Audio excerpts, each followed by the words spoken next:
Welcome to a behind-the-scenes look at a recent animation project I worked on with fellow Frederator Network member EyeOfSol. I created 4 profile walk cycle animations in 4 different styles and a Squiggle Vision animation title card for the intro to the channel's animation video reviews. It was a very cool and fun project that I learned a lot in the process of making, and here's how I went about creating the different animations. I started on the 2D walk cycle first, then the anime style, then a 3D style, and then a clay animation style.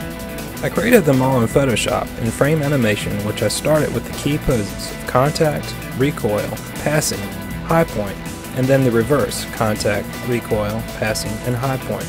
And then I did the in-between frames to smooth the animation out. One shortcut I used was to split the different moving parts into layers so I could move them independently and didn't have to redraw as much for each frame. For the clay animation, I crafted the parts like reliefs on a flat surface, photographed them, and pieced them back together in Photoshop. After I finished the walk cycles, I made backgrounds for each style. The 2D style was a simple beach with a sand layer that moved horizontally. The anime style had a looping speedline background that I created in Photoshop. For the 3D style, I brought my animation into After Effects, made it a 3D layer on a 3D ground layer, and used Element 3D for the cityscape background, along with a city image pushed back in Z-space for the far background. I turned on the option to accept lights and cast shadows for the 3D layers and created a parallel light to cast the shadow on the ground.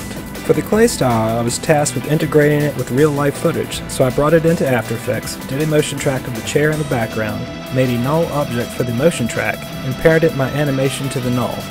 To simulate the reflection, I just duplicated my animation layer, flipped it, and turned down the opacity to match the other reflections on the table. For the Squiggle Vision title card, I used the original pencils with the contrast bumped up and inks at varying degrees of thickness to simulate that effect. From there, I brought everything into the video editor to link it all together and create transitions for the different styles. Here's what the final intro looks like on EyeOfSol's channel.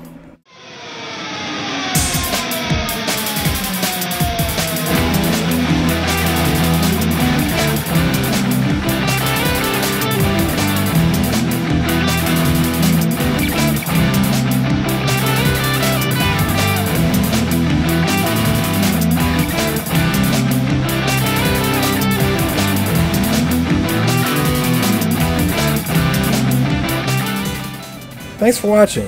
Click the annotations to check out more animation, EyeOfSol's channel, or subscribe to me. There's new videos every Friday, plus bonus videos.